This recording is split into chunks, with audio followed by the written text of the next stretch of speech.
Hey, Podcast Daddy, review this for me.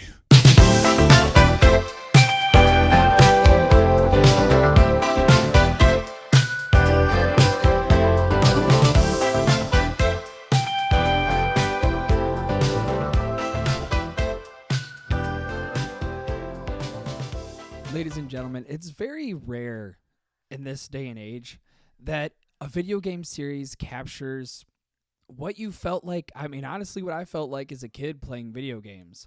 The sense of what's going to happen next. These gameplay mechanics are next level.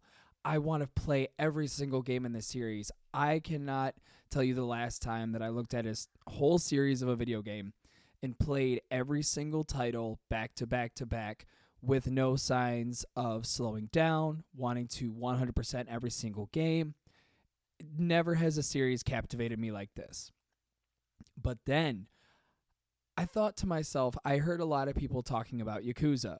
I seen some streamers playing it. I heard people talk about the new Like a Dragon series coming out, or the new Like a Dragon game coming out. So I was like, okay, I think it might be time that I pick this game up and see what all of the hype is about.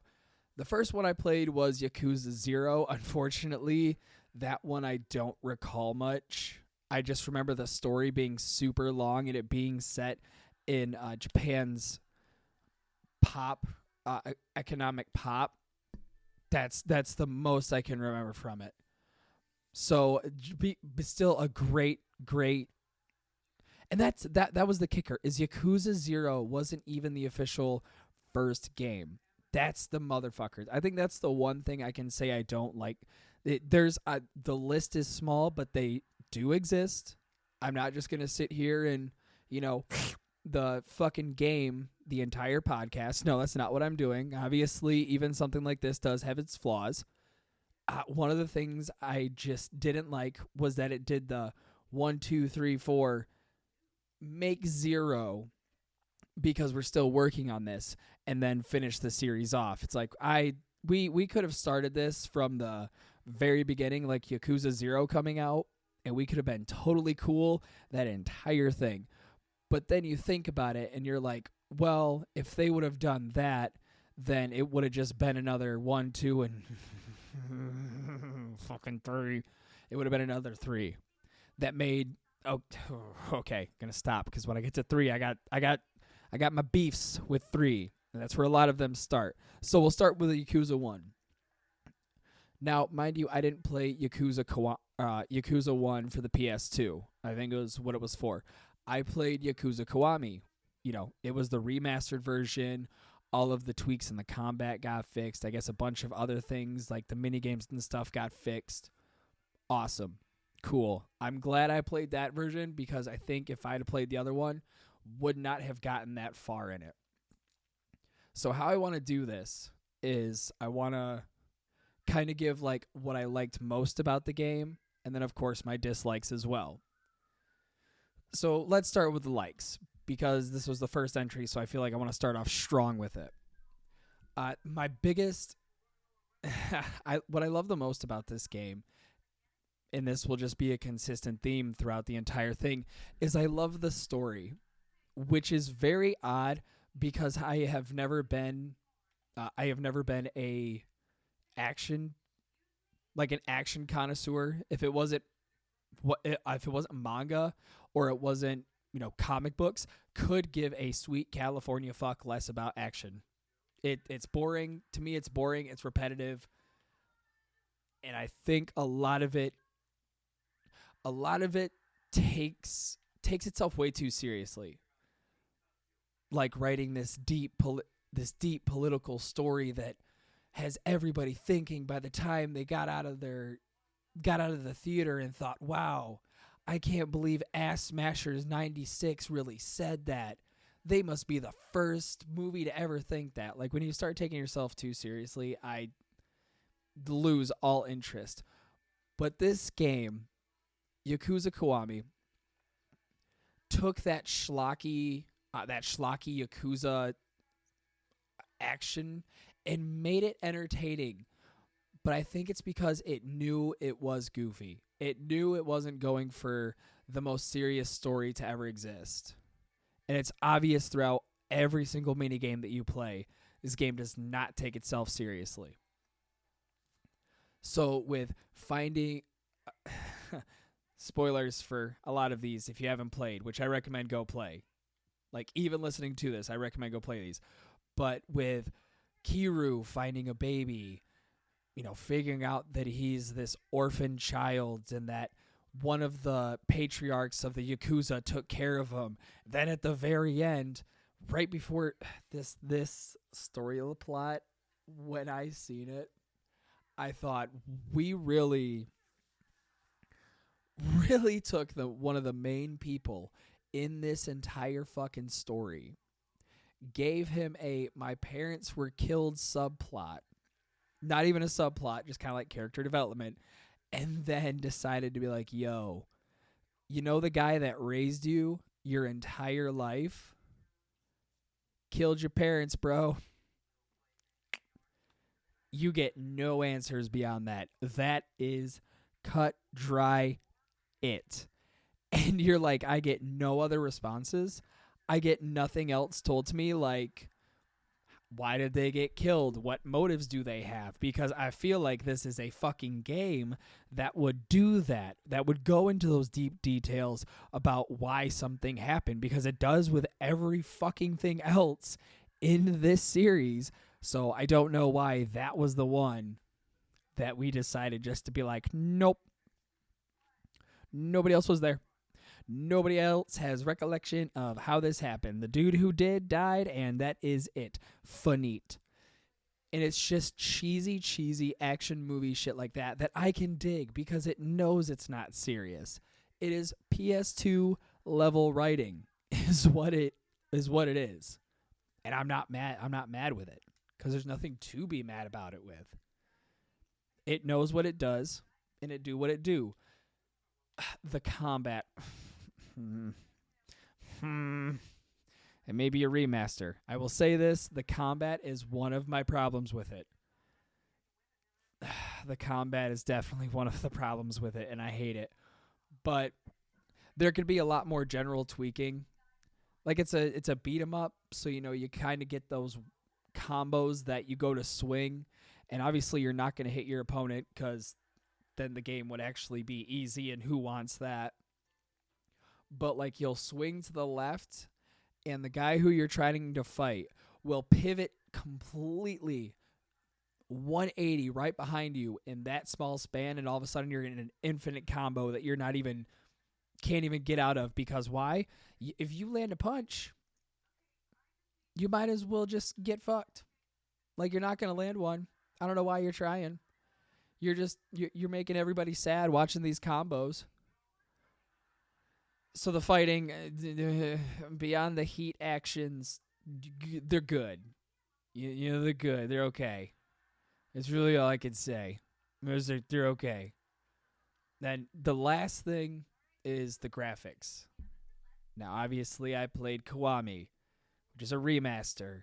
So now that I know that it's a remaster, and that was not the first time it came, I thought it was just called Yakuza Kiwami. Like, I didn't know there was one for the PS2, so color me fucking shocked pinked when I found out that was the remaster of the original game.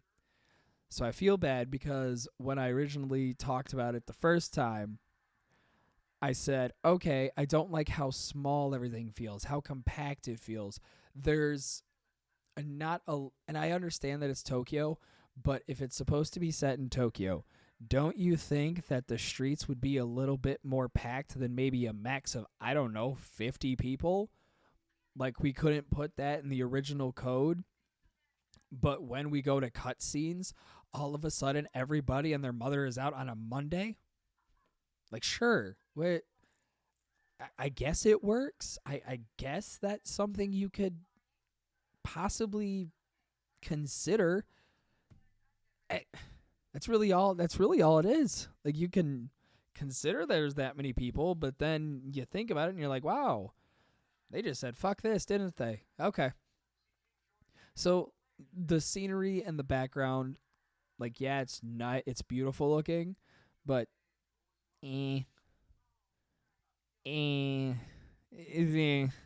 It's not bad. It just feels lifeless, which sucks because again, it's got a great. It's the scenery, the way they redid everything to make it look like these buildings are lived in blows my mind because you know the buildings are lived in, but it doesn't feel like anybody's occupying the space outside of the buildings. It's like, I don't know if that's just Japan. I don't know. Not one of those people. Never really looked at that. So I don't know if that's normal. That's not something normal I've seen. So, and the experience is it's easy. Like gaining levels and stuff, you could hit max level by before the end of the last like third to last chapter. You're good. You're good after that point. So leveling up was really easy. I overall I would say Yakuza Kiwami, give that 8 out of 8.5 out of 10. I think is the scale we're gonna go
Okay, so obviously that was the whole point of Yakuza Kiwami.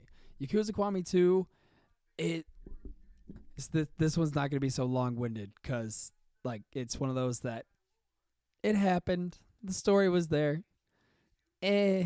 Not really a story that stuck with me, so I wasn't like it was still good. It still kept me throughout the entire thing, but wasn't one that I was too enthralled with. That that one was more of I liked the gameplay. I liked that they took all of the mini games in from the first one and added more. Now, they put a mini game in this that was supposed to be the hostess club. Like you ran a hostess club, you were the host, you were the manager, and it was this whole Grand Prix thing. Absolutely fucking adored that idea. And why we stopped doing it after the second game and just completely went to this god awful build a bitch series. No idea. No idea. I wish they never would have done it. It makes absolutely no sense. But the one that I'm talking about is all you have to do is it's basically the build a bitch, but you have to help them actually do their fucking job. And I think that is what's the best part about it. Is you got to be like, oh, okay, you need this, boom, I got it. It's just something about it brings a competitive side out that I usually hate with those. I mean, they fixed the combat a little bit, so the action is just more tighter than one, but that wasn't exactly a huge margin to work on. And leveling up is still the same. You gain 8 levels and then place them where you wanted to. It's the same level up. It's a level up system. That's all I can say. It's the same level up system as any other ones. So, Yakuza Kiwami 2, the graphics were still the same. Still felt extremely empty. Like, it still felt extremely empty, and you think that'd be one thing that they would want to fix, but no. Not how we're doing it. So, whatever. Yakuza Kiwami 2, I would definitely... That one I would give just a hard 7. A hard 7 would be my go-to. This one.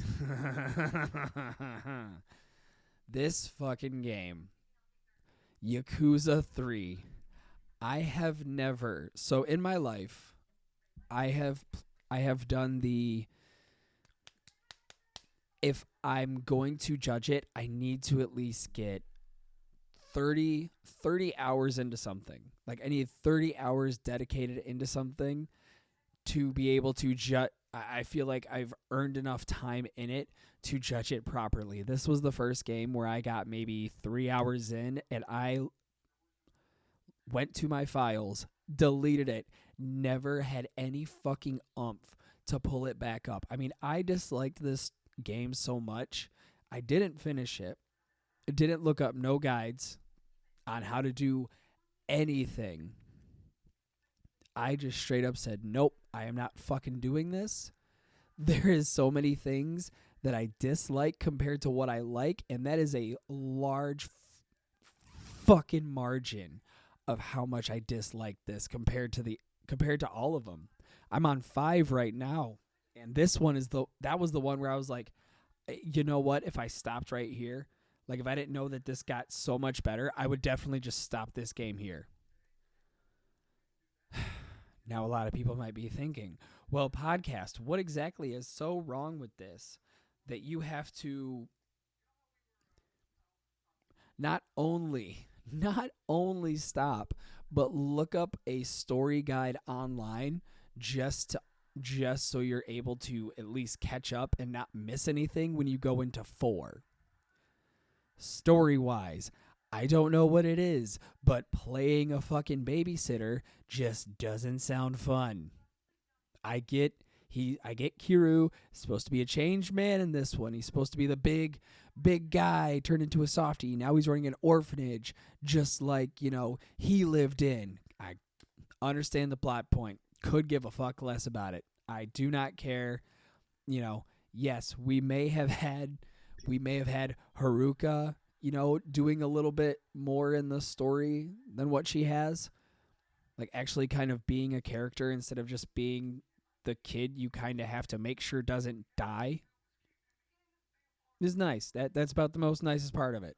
The combat, can't land a single punch on a motherfucking person. Not a single person can you land one punch because we just block everything. And the one punch you get, you are out of Dragon Force, and then all of a sudden you're just boom. Nothing. That hit just jack shit. And then boom, combo, block, block, block. That's all. That's all it is. That's all it is all the time in the combat. So yeah, I fucking 3 out of 10. That I'll give it that. I'm not even being a smartass. 3 out of 10 for Yakuza 3. Fuck that game. Fuck that game entirely. Now this is going to be the last one. This is the last one I officially beat, and I don't want to talk on 5 until I beat it. But unfortunately, I just got past part 1. So, what Yakuza 4 was a weird transition, and I think it was a weird transition because I skipped 3. So a lot of the mechanics that they had in 3, they brought over to 4. And the game treated you like you should already know what some of these things are, and you shouldn't be shocked when this happens. But as somebody who had no prior knowledge in 3, I got my fucking tuchus handed to me, and I got pissed off in the first little bit. Playing as Akiyama, okay. I'm gonna go through story by story, just because I could talk about the scenery, but it's kind of new and not like you get. No, it's the same place. Like it's the same area, Kamurocho. Like you're still in Kamurocho, so it's the same area, just prettier. That's all it is. That's for some reason they just make it all pretty and they call it good. Don't question it. Let it happen. Shut up. Now, I loved Akiyama's story. I think the way they presented him as a character and connected the story between 4 and 1 was beautiful. It was nice to see a character from in the past being brought in than just more of a sub story like you would have from the RC racer in 1, or wow, really only 1, because there were a lot of Yakuza 0 references in that, now that I think about it. But you get 1 in 4 from when you you get 1 in 5 from when you played in 4. It's stuff like that. It was nice to see a reoccurring character. It's nice to see. You don't see it very often, so you take what you get. Even though they had like the exact smallest role, but they brought him back, and I thought that was cool. Akiyama's story, one of the things I loved about it the most was how he presented all of his challenges, because you play as a loan shark in a Yakuza game, and you're like, oh, so I'm a piece of shit. Ugh. Couldn't have gave me like a drug dealer or, fuck, I don't know, a headhunter. I'll take either of those. But then you see that his story purely revolves around he wants to see that you have the oomph to better your life like he did. And I think that is a great thing to put onto a loan shark, and not just be like, he's an ass. Have it. There you go. Have fun. It was nice for them to actually give a loan shark more than just a human punching bag. Now, second one was Tajima. There's not a lot I like about Tajima. Like the story, the simplest way I could put it is Tajima's story in Yakuza 4 was fucking Rambo. It was Rambo to a T. Like, I like my schlock, but I don't like my schlock that's too serious. And unfortunately, his was the most serious for whatever reason. I was so mad because this story included my man, Majima. I was so excited. I was like, yes, hopefully this guy's just as batshit crazy in Majima, and never mind, he is a whole serious guy that talks like he's from the 80s. Fuck. This is going to be what one of those stories are. Cool. And lo and behold, it was. Like, big tough guy thought, I'm not going to help you guys.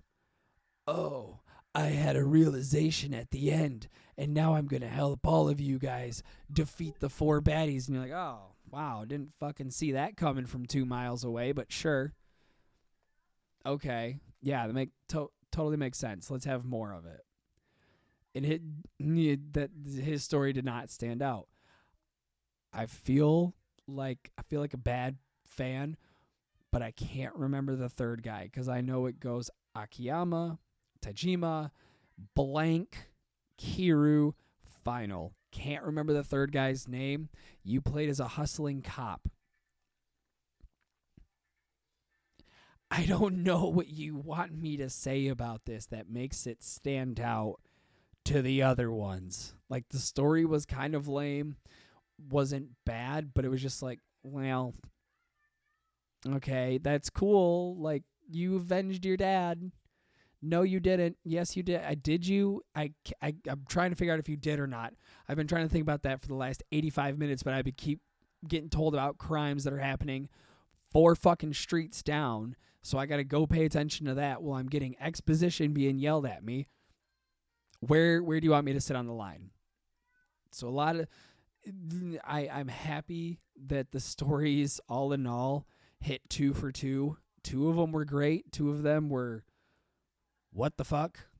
Like, what are these? So 50% ain't the greatest, but it's better than nothing. Now, Kiru's story, this one I liked because I think it's just a Kiru thing, but I liked the way that this story went because it was Kiru finally admitting that, like, okay, maybe I kind of threw Daigo, maybe I threw him into a position he wasn't ready for, which by the time the 5th one rolls around, he's 35. So dude was just hitting 30 or late 20s as he became a whole patriarch of a big Yakuza family. So yeah, maybe you did throw him into something he wasn't ready for at not a terrible age, but not a great age to be running 10,000 people. And, obviously it's the end of a Yakuza story, so good guy win, bad guy die, everybody live happily ever after. Da-da-da-da. And that's 4. Like I said, I'm not going to talk about 5 because I haven't finished it. I just finished chapter 1, or not chapter 1, part 1. So now we're just kind of going through the motion, making sure I beat everything, make sure I get everything completed, make sure I don't miss any important story, all of that fun shit. So I promise once I get through, my plan is, since I've been through 1, 2, 3, 8, 4, I want to do 5, 6, and then the first of Like a Dragon. That's my goal, because I just want to knock all these games out and bring them to the show because they have greatly impacted that little itch in my brain that makes me want to talk about video games again. Oh, that was a long one. Whew. Ladies and gentlemen, thank you very much for joining me. I am your host, as always, the host who has the wiener to match his demeanor, the podcast daddy. I would like to thank you very much for everybody joining. Yeah. So, I hope you have a wonderful day. I hope you have a great night. And as always, please, for the love of God, keep your balls clean.